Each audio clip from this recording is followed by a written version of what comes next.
Welcome to The Climb. This is a show dedicated to singers, to helping singers, songwriters, and indie artists like you create leverage in the music business. And that's exactly what The Climb stands for. It's an acronym. It stands for Creating Leverage in the Music Business. How clever. I would love to introduce you to my co-host and good friend, Brent Baxter. Brent is an award-winning hit songwriter with cuts by Alan Jackson, Randy Travis, Lady Antebellum, Joe Nichols, and more. And Brett helps songwriters turn pro by teaching the art, the craft, and what I love, the business of songwriting. And you can find Brett at songwritingpro.com or manversusrow.com. If you've been hanging out for a while and you're insider, you know that. Both are good. Both are the same. Hey, there we go. Get to the same spot. Hey, I'd like to introduce y'all to my co-host, Johnny Dwinell. Johnny owns Daredevil Production. It's an innovative artist development company. They help you find your sound, and they help you find your audience. Okay, so not only do they develop and improve your artistry, they also grow and monetize your fan base, creating, as I rub my fingers together like a money sound, cash flow. Daredevil has worked with multi-platinum artists like Colin Ray, Tracy Lawrence, Ty Herndon, and Andy Griggs, just to name a few. You can find Johnny at daredevilproduction.com. That's production, singular, no S. Hey, Johnny, how's it going, and why are you so mad at the letter S? Honest to God, because somebody else owns it.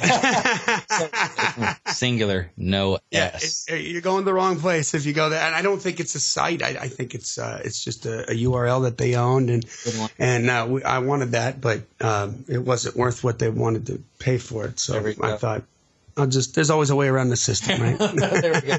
See, learn something new. See, that's right, buddy. How you doing? Know this. I'm doing all right, man. I'm excited to hear what you have for us, because this is a Johnny episode. For those of you that are just joining us, and man, new people are joining all the time, listening. We're watching the download numbers, and it sounds like, man, more and more of you out there every week, and we appreciate that. Yeah, we're grateful. Double-digit increases every week. Please. Listen, if you like this stuff, take 20 seconds of your life, leave a rating and a review on iTunes. This helps us reach more people. When new people come in, they're not sure. They don't know what kind of value they're going to get out of it. They're going to rely a lot on those ratings and reviews, and that's going to help us spread some of this information around. And that's what we're here for. We want to help. So exactly. The more people we can help, the better we feel. Yeah, and the more ratings and reviews that you leave us, not only does it leave us with warm fuzzies when we get to read those reviews, but also in iTunes and their algorithms and all that stuff that I don't understand because I'm a songwriter, it helps us be more visible. It goes up the rankings, and people are more likely to see it, and so therefore people are more likely to listen to it. So that's a way. If you value this, if you're enjoying this stupidness that we call this podcast, tell us thanks by leaving us a rating and a review. But there you go. Yes. But, if you are new, obviously welcome. We're glad to have you here. And what we do, kind of how we set this up, is we kind of take turns driving the ship. So every other week, every week we switch off. So like last week was one that I did more of the talking. And this week we get a Johnny episode. And I tend to talk more about the songwriting and publishing end of things, because that's where I spend most of my time. And he's a music marketer, and everything you saw from the intro, and he talks more about the business and the marketing side of it. So whichever flavor is more your flavor, we got something for you. So if you love this week what Johnny has to say, great, he'll be back in 2 weeks. If you can't stand it, just stick around next week. I'll be here. Brent will be right back. He'll be right back. I'm not going anywhere. So let's talk about the 20 biggest indie artist marketing mistakes. That's a lot of mistakes. There's a lot of mistakes. They're very common. I see them all the time. I have to endure them every day on my Twitter feed. That's no joke. And I see good artists that have good music and they have trouble getting out there. So I just want to dive right into it because we got a lot to cover. So number one, misguided language. Paraverbal language, regular language. Hype works in a mass media setting. You have to understand as an artist that every artist that you love, your icons, the artists that were so profound to you that they made you want to be an artist, were marketed to you in a way that no longer works. So if you think about that, if you've got a brain in your head, you're going to try to emulate that. Yeah. Yeah. I mean, you're going to try to emulate that, right? You're going to be like, this is great. I'm going to do what they did. Right. And I'm going to try to market like that because I'm smart. But I'm here to tell you it's not working anymore. So when you're doing a call to action, which is when you want your listener, your fan, your potential fan to do something for you, they need to, you can't tell them, check out my record, check out our donate to our Kickstarter campaign. We're hottest new rap artist, spit in real life, check them out, download our track. It doesn't work like that. That is a command language that's based on hype. And if I saw you on TV more than 7 times, I might be compelled to do that. Mm-hmm. But that's not the situation on social media. So you need to we want them to do the same thing. I get what you're trying to do, which is to get them to download that song. And in 3 months with Haggard Fan, we got 2,000 downloads by doing exactly this. Switch it around. Make it about them.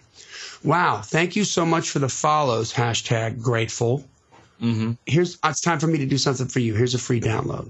And new value bomb here. Twitter just changed their rules. And in the next couple weeks, they're going to be rolling out a bigger format. It's still a 140 character format on Twitter. However, they're not going to count pictures, are not going to take away from your character count or Twitter handles.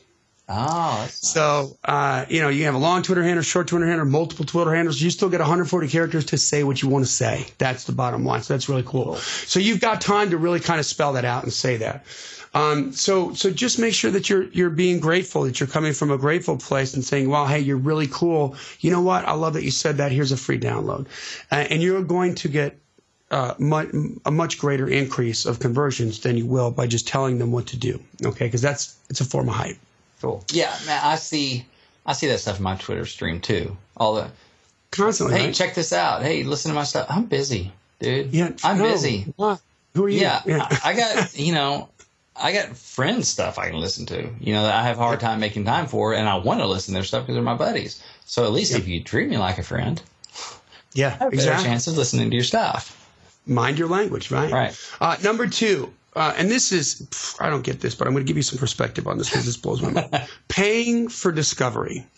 Not only it takes the misguided language to another step of ridiculousness, mm-hmm. right? And I think that I'm not looking down my nose at this. I mean, people just do this honestly. I think artists in their heart are not sure what to think about devaluing music. They feel like if I give a song away, then somehow that means my song is worthless. But that's not the case, because every song I'm here to submit to you, every song, every artist that you are ever turned on to, you were turned on to that artist for free.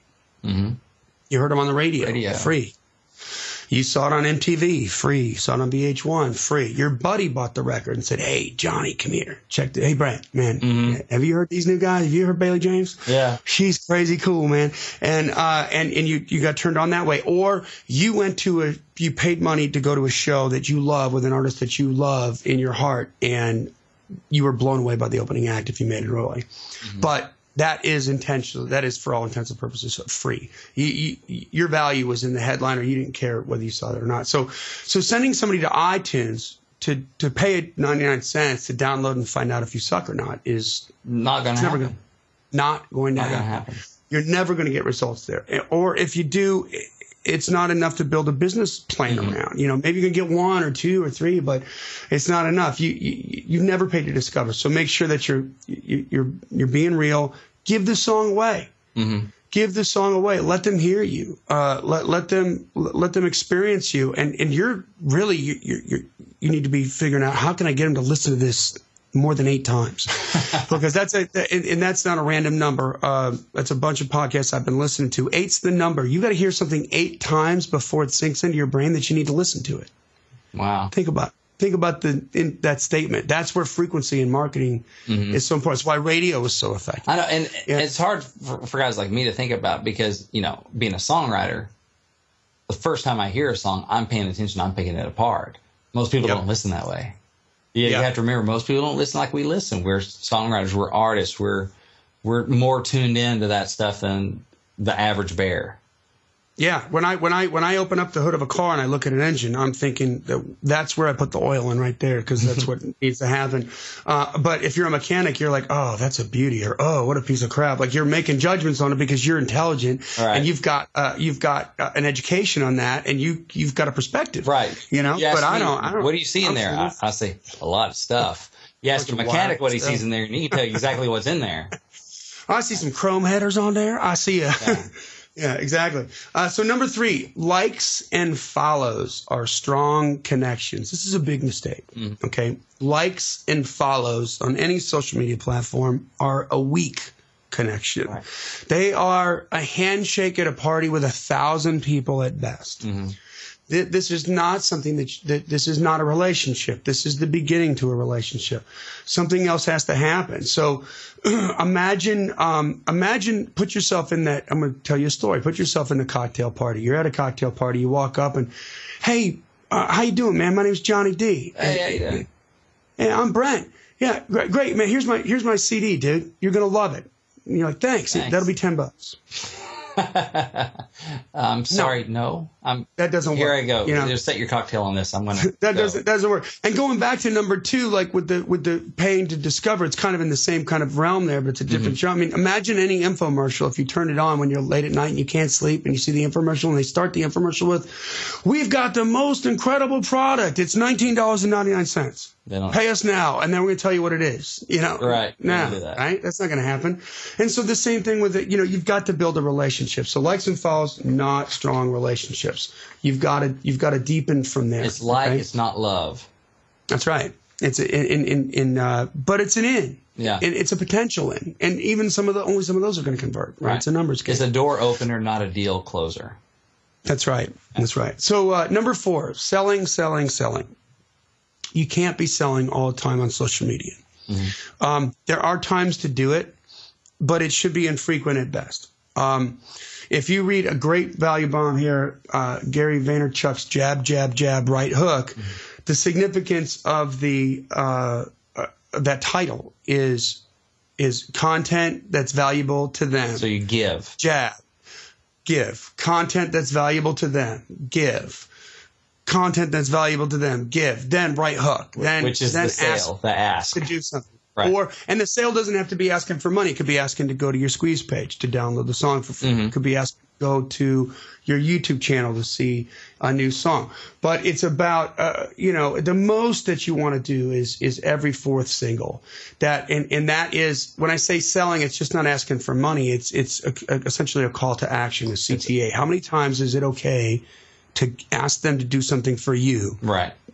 And it's you want to be giving at least 3 times. At least 3 times before they do something, before you ask them to do something for you. And that's the same way as in real life, because, if you have that friend that every time you see them, they're got their hand out and they're asking for something. Hey, man, can you come pick me up? Can you take me over here? Can you take me over here? My truck's broke down. Can you help fix my lawnmower? Can you, change my kid's diaper? All this stuff. And they're not, pretty soon you're going, this is a totally one-sided relationship. They've never done anything for me. They're just using me. Yeah. It's the same way in real life as it is in social media. If all they're doing is asking, they don't care about me. I'm just a meal ticket. They're just trying to extract money from my wallet. That's right. It's you know what? It's kind of like digital panhandling. You might as well be on the side of the street just with your hand out asking for money. Right. It doesn't work. And hype, some of you may think that that's hype based. I see a lot of that with a lot of artists, especially in the rap community, because rap's like real hype, like 80s rock used to be, so I really relate to that. I mean, I really understand that, but it does not work on social media. Hype works on TV when there's a mass audience. Hype works on radio when there's a mass audience. Hype works in a packed house full of people. When there's a mass audience, even if it's 100 people, they're all experiencing it as a community, and the crowd influences the decisions. And if you can influence the crowd, you can influence the decision. But here you don't get to influence the crowd because you're one-on-one on social media. So that's a big marketing mistake, because that's how you're doing it. Give, ask. That's right. That's right. And number 5, I can tell it's going to end up being a 3-parter, because this is a big thing. Old school marketing methods. Back to a point that I mentioned, that and it's important that you get this perspective. Every single record that you love that you got turned on to that made you want to be in music was marketed to you in a very, very effective way. That was the radio, that was TV, that was hype, that was the language they used, and the things that they did worked really well, and they don't work anymore. The party's over. And that's why I just see so many artists of mine that are torn on this. And you're gonna listen. I have artists who are straddling greatness, right? There are amazing artists who are now bumped up to working with real people, real biggies in the industry. And guess what they're doing? They're conflicted because they've been seeing results with Daredevil, doing what they've been doing that got them in that door. Right. You know, we got a lot of doors with Bailey James doing it our way that we normally would not have gotten into. We wouldn't have gotten any attention from those people. But it looks like there's something going on because there is something going on. Results. We created at a grassroots level. But now, what are they coming right into the old way of doing it? You know, so you have to be aware of what that is. The old ways are dead. I think we should just have a moment of silence. The old ways, and just, I'm going to take my hat off. Take your hat off. Cover my heart, and I'm just going to. Radio doesn't break artists anymore. This hurts my heart because I see a lot of really good. I have so many great writer friends that I know here in town who put out their artist projects, and I'm like, so what are you doing to market? Well, we're scraping up some money to go to radio, and oh man, and I just think that because I know their resources are limited, I know that they don't really have enough money to push enough of the radio to get enough of the frequency to make it work, right? To receive a dent.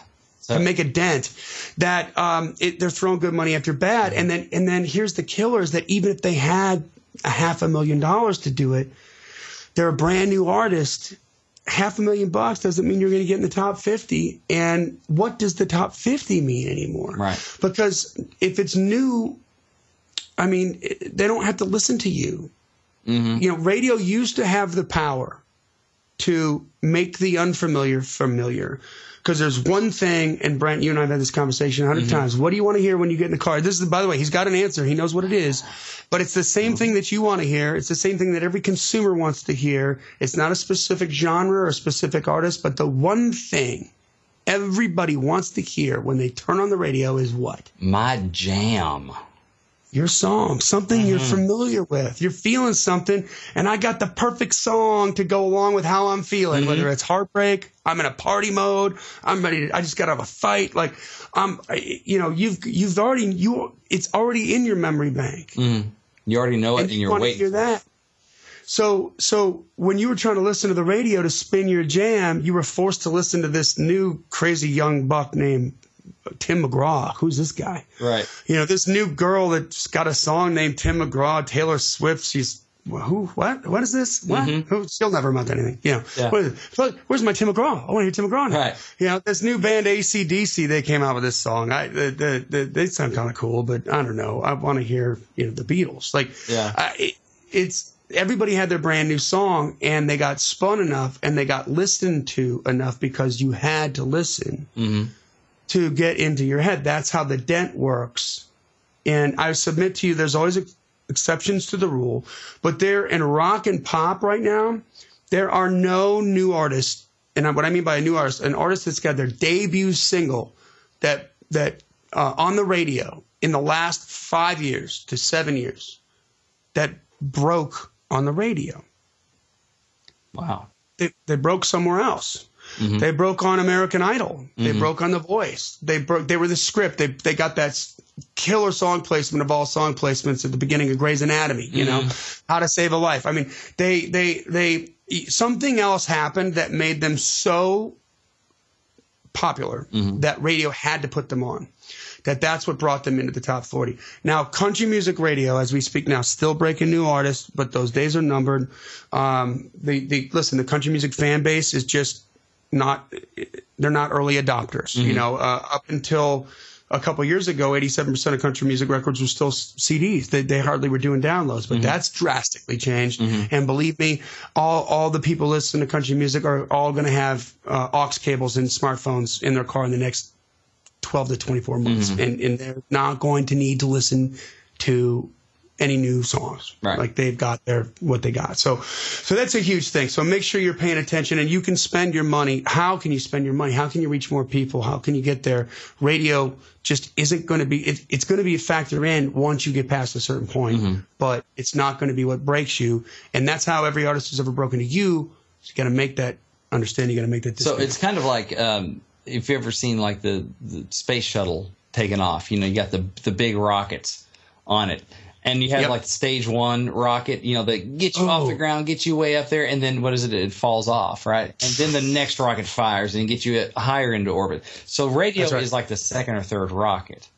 Yes. At this point, you've got to get rockets. Really good analogy. Well, I'm going to steal that. I'm stealing that so much. You heard it here, so if you hear it again later, I was here for that. There you go. Right. Radio is not the first rocket; it's like the third rocket or something. We're already way up in the air, and it's the one that takes you into orbit, because it does.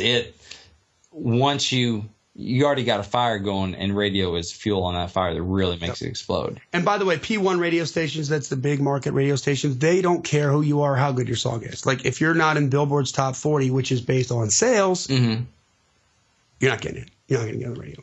There you go. It's not going to happen. So, okay, so number 6, directing traffic to digital distributors. Okay. Listen, you're an indie artist. Your blood, sweat, and tears, money has gone into making the project. And you are the one, if you're doing your job right, marketing, that's driving traffic somewhere. You're creating a reason for people to go and buy you. Nobody, I don't go shopping on iTunes for random stuff. If I'm on iTunes, I know exactly, up to the search box, I type in the artist that I want, and I hit download. Just downloaded Maren Morris's new record, Killer, But I knew what I wanted. I went there. It's always the way I went into a record store. It's the way 99.9% of consumers shop. If you are one of those people who could spend a whole day in a record store just looking at random stuff and buying stuff, you are not the normal person. You're not the normal person. And you are, because you're an artist, and you eat and breathe and drink that stuff. Not everyone has your same habits. We're here. That's right. So nobody broke on iTunes. As far as I know, no artists have broken on Pandora or from Spotify. They haven't broken from exposure on these sites. And they've been stumbled across randomly. But my point is this: you want a web store, and you've got a website. You want a web store. You have to have a presence on these sites because people will go there because of the branding. But when we did Colin Ray's record, with Bailey James, with Abby Cohn, we direct people to their website, buy from us, and we create better deals there. You get 100% of the money. Why? And here's the question. Number 1, why would you send them to iTunes on purpose when they're going to take 30% of your money? And because that's a lot of money. I don't care who you are. Yeah. And number 2 is iTunes is getting ready to be phased out. Brent and I were just talking about this earlier today. So you need to understand the difference and set up a web store. It's worth it. Figure out how to do it. Okay. It's not that hard. Doesn't take a whole lot of money to make it happen, but have your own store and direct people to your store and have things on your store that they don't have on iTunes. Right. Make it worth their while. So if they want to compare, it's going to be better to come back to the store. Yeah. Because they can't get a t-shirt on iTunes.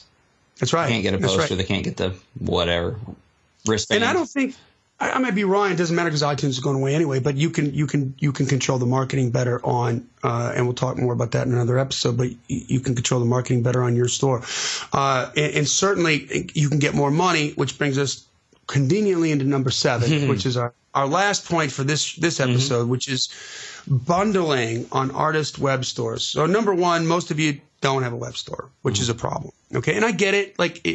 It's an extra thing you got to think about. It's some extra investment, some extra money, and it's free to put it up on iTunes. And you don't get, and they're going to take a piece of the back end, like a huge chunk of the back end. But it's worth it to put your store out there. Put your store up there because 30% of your buyers, and I know this from other businesses that I've been in outside of the music industry, and I've proven that it works in the music industry as well. 30% of buyers are going to be willing to be upsold if there's something more to buy. If they buy once, they're much more likely to buy something else. Got the credit card out. What else? Do you want fries with that? Yeah, boom, right there.